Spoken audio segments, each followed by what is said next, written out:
All right. Hey, class, welcome to this lecture on the Carlisle Indian Industrial School. Now, for those of you who are native to central Pennsylvania, maybe you are aware of this. I'm not sure what the elementary, middle school, high school lesson plans are like. Oftentimes when there is living history in your community, I understand teachers would like to teach about it. So maybe this is old news for many of you. Maybe you've been studying the Carlisle Indian Industrial School for many years. I think the first time I ever was made aware of this was when I was myself in college. So the Carlisle Indian Industrial School, of course, was located where the Carlisle Army, what do they call it? The Army War College. That's it. Is located now, so just outside of Carlisle, Pennsylvania. In the late 19th century, this was a site that was created by a man named Richard Pratt, who we're going to be talking about a little bit more here in a moment, with the goal of educating Native American children, bringing them from across the country and acculturating them or assimilating them into the American society. We'll talk about what that means here. The school survives from 1879 to almost the end of World War I. The Carlisle Indian Industrial School continues to be in the news today. There is a graveyard located not far from where the school was located that holds the remains, the skeleton of many of the children who died there.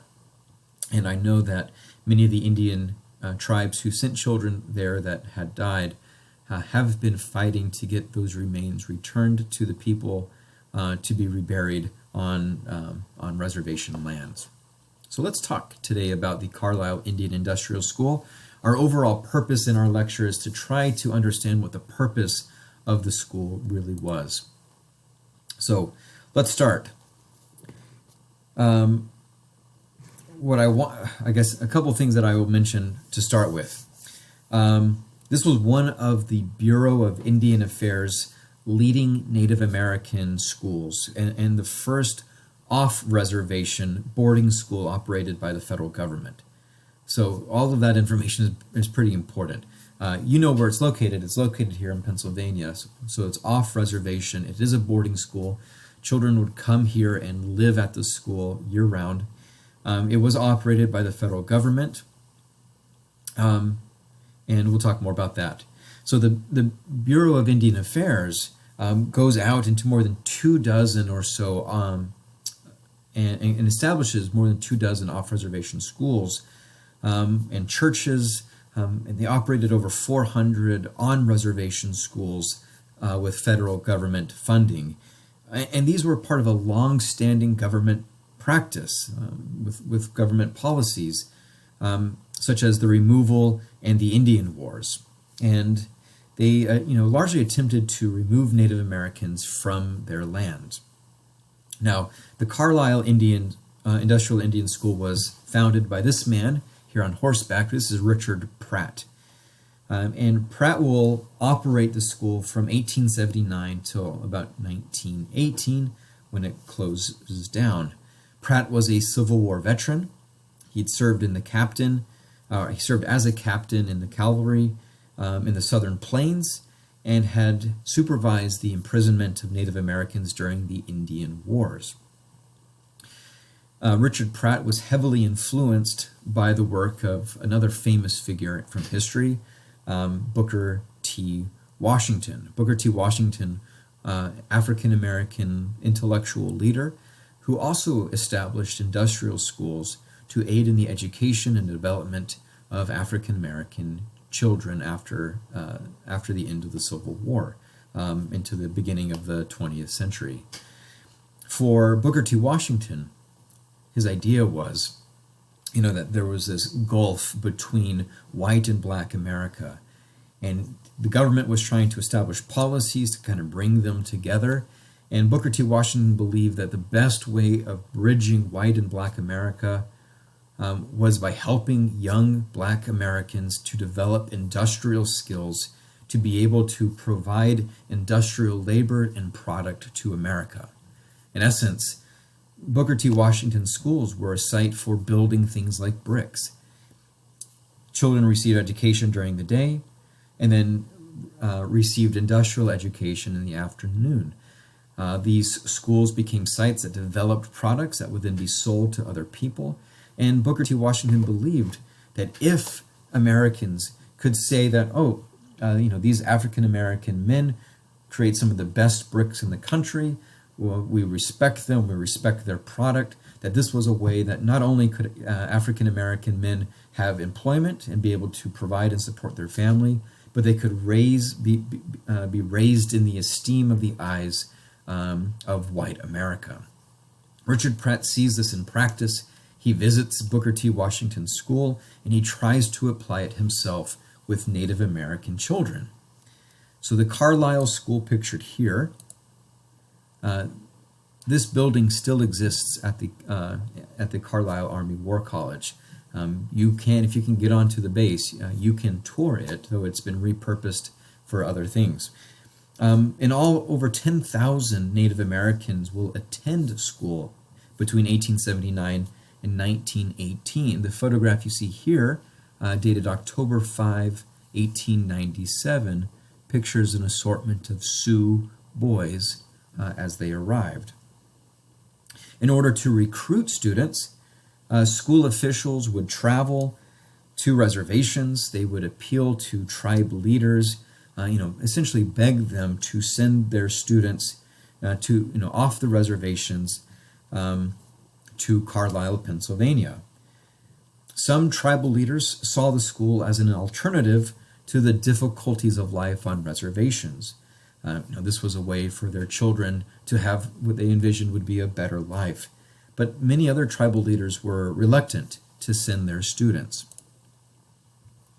Here's another photograph from 1900. Again, many of these buildings still stand in Carlisle today. Here's another image from 1890. These are all Native American youth. Only about 158, I think I've seen the numbers, people graduated from the school. That's it. Of the 10,000 Native Americans to attend, only 158 would graduate. Of these graduates, several went on to college and became educators.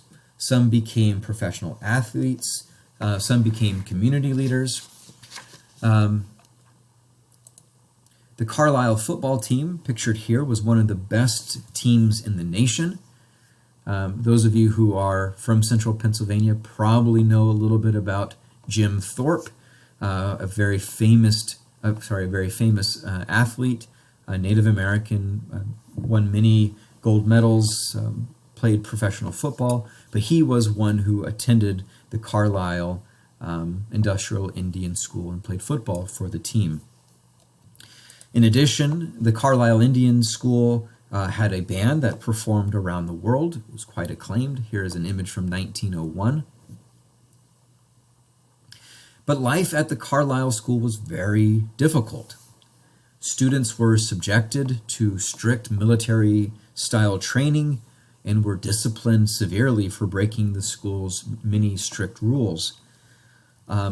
Living conditions were stark. Students stayed in barracks. They were forced to discard their native languages, their dress, their food, their religions. And many hundreds of students would run away from the school in order to return to their tribes. And hundreds of other students would die at Carlisle, many from infectious diseases. So here are some Native American girls, some of these students, and an ironing class. This is 1901. There's a laundry class, 1901. A teacher observing students as they read sometime between 1901 and 1903. Here is one of the graduating classes of 1906. Again, just a handful of students will graduate. Now, I just want to stress one of the lines that kind of came across perhaps as a throwaway line. That not only was the school strict, but the school enforced some very difficult policies. That students were forced to discard or abandon their native languages, their dress, their food, their religions. Upon arriving, you saw one of the earlier pictures of those Sioux students. Let's see if I can pull that up again. Pictured here, you can see many of them are in their traditional clothing. You can see many of the men have, I see one with a feather in his hair. I see many men with long hair. Upon arriving at the school, one of the first things students did was they were forced to discard their clothing, and they were issued westernized, American-styled clothing. They were forced to cut their hair and adopt a Western American style of haircut. You can see, for instance, pictured here, how the boys all have shorter hair. This was the uniform that they were forced to wear. Students were forced to abandon their native languages. It was against the rules for them to speak in their native tongue as a way of enforcing that they all learned English. Now, many different native tribes were represented here. You can only imagine how lonely some of these children would feel as they did not fully speak English, had no one who understood their native tongue, and had very limited ways of communicating. They were forced to abandon their food. The food that they eat at the reservations were not permitted here at the school, and instead they were forced to acclimate to American westernized food options. And religion. They were forced to abandon their religious practices and beliefs and adopt Christianity. So life was very hard here at the Carlisle Indian School. And today, as I mentioned, our purpose is to understand the purpose of the Carlisle Indian Industrial School. To answer this, we will look at a number of primary sources and answer some directed questions, getting you to read between the lines, to consider context and consider purpose. So at this point, why don't you jump in by moving into the next section where we'll look at these 4 primary sources and try to make sense of their meaning.